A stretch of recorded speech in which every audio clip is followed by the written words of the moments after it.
To access the programming menu on an Argos 15, you first need to locate the programming switch. You should label programming button. Hit the toggle switch once, you're gonna hear a beep. Once you've accessed the programming menu, the keys work as follows: up, down, enter, exit. 1, 2, 3, 4, 5, 6, 7, 8, 9, and 0. To enable the remote control option for on the edge, go to the machine menu options, go to child lock, press enter. Here you can go to the option remote control and just put it as single.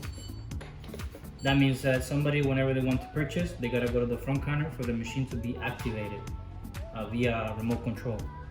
If you want to disable it, just go to inhibit it.